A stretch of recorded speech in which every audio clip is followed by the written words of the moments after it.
Tatkala usia Muhammad mencapai 40 tahun, tersirat tanda-tanda kenabian dan risalah agung yang akan diemban untuk menuntun umat manusia kepada kebenaran. Muhammad lebih sering mengasingkan diri ke Gua Hiro di Jabal Nur dari kehidupan fana duniawi. Di tahun ketiga pengasingan di setiap bulan Ramadan, Allah berkehendak melimpahkan rahmatnya, memuliakan Muhammad Rasulullah, dan menurunkan Jibril seraya membawa ayat-ayat Al-Quran yang mulia.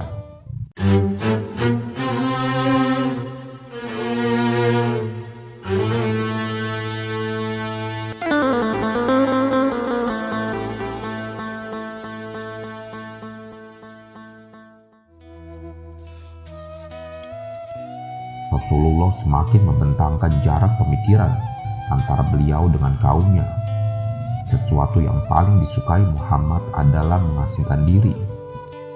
Muhammad pergi dengan membawa roti dan air ke Gua Hiro di Jabal Nur yang berjarak sekitar 2 mil dari kota Mekah. Selama bulan Ramadan, Rasulullah berada di Gua Hiro, memberikan makan kepada orang miskin yang datang. Muhammad menghabiskan waktunya dengan beribadah, memikirkan keagungan alam dan kekuatan tak terhingga yang ada di baliknya. Muhammad tidak pernah puas melihat keyakinan kaumnya yang penuh kemusyrikan. Sementara di hadapannya dan juga ada jalan yang jelas dan memiliki batasan tertentu yang bisa menghantarkan pada keridoan dan kepuasan hatinya. Pilihan Muhammad untuk mengasingkan diri menjadi satu ketentuan Allah atas diri Muhammad. Selagi langkah persiapan untuk menerima utusan besar yang sedang ditunggunya, ruh Muhammad sengaja dipisahkan dari kesibukan duniawi serta kebisingan manusia yang membuatnya sibuk pada urusan kehidupan. Begitulah Allah mengatur dan mempersiapkan kehidupan Muhammad untuk mengemban amanat yang besar, mengubah wajah dunia dan meluruskan garis sejarah. Allah mengatur pengasingan diri Muhammad selama 3 tahun lamanya sebelum membebaninya dengan risalah. Selagi usia Muhammad genap 40 tahun, mulai tampak tanda-tanda nubuah dari balik kehidupan pada diri Rasulullah. Mimpi yang hakiki selama 6 bulan datang yang hanya menyerupai fajar subuh yang menyingsing, yang menjadi 46 bagian dari nubuah.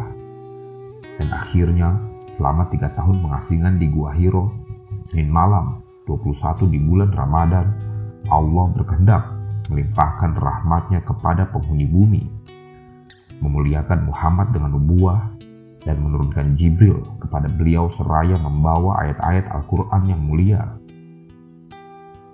Ketika Muhammad sedang menyendiri beribadah, Jibril datang dan berkata, "Bacalah." Jibril memegangi Muhammad dan merangkulnya hingga beliau merasa sesak, kemudian melepaskannya dan kembali berkata, "Bacalah." "Aku tidak bisa membaca," sahut Muhammad. Jibril kembali memegang dan merangkul Muhammad hingga ketiga kalinya, kemudian kembali melepaskannya dan membaca kalam Al-Quran yang mulia. Iqra' bismi rabbikal ladzi khalaq khalaqal insana min 'alaq Iqra' wa rabbukal akram alladzi 'allama bil qalam 'allamal insana ma lam ya'lam. Rasulullah mengulangi bacaan Jibril dengan hati yang bergetar, kemudian bergegas pulang menemui istrinya Khadijah dan bersabda, "Selimutilah aku, selimutilah aku."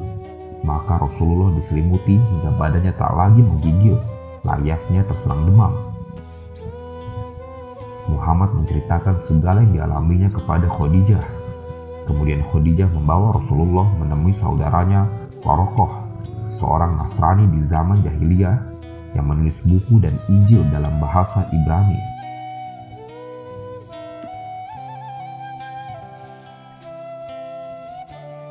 Setelah menemui Waraqah, Rasulullah menceritakan apa yang telah dialaminya. Waraqah terkejut. Ini adalah namus yang diturunkan Allah kepada Musa. Andai saja aku masih hidup tatkala kaummu mengusirmu. Selagi Muhammad dirundung duka dan merasa tidak berdaya, seketika itu juga terbesit perkataan, "Wahai Muhammad, engkau adalah Rasul Allah dan aku Jibril." Usai turun wahyu yang pertama, sempat terputus beberapa hari turun wahyu yang berikutnya. Rasulullah diam dalam keadaan termenung sedih. Rasa kaget dan bingung melingkupi diri Muhammad. Di suatu ketika Rasulullah sedang berjalan, tiba-tiba terdengar suara dari langit. Rasulullah melihat ke arah langit dan ternyata Jibril kembali mendatanginya. Jibril duduk di sebuah kursi yang menggantung di antara langit dan bumi. Muhammad merasa takut hingga kembali kepada keluarganya dan berkata, "Selimutilah aku, selimutilah aku." Usai turun wahyu untuk kedua kalinya, setelahnya wahyu turun secara berturut-turut.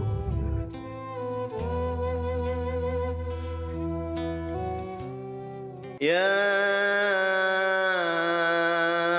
ayyuhal muddaththir qum fa'anzir wa rabbaka fakabbir wa thiyabaka fatahhir warrujza fahjur wa la tamnun tastakthir wa lirabbika fasbir.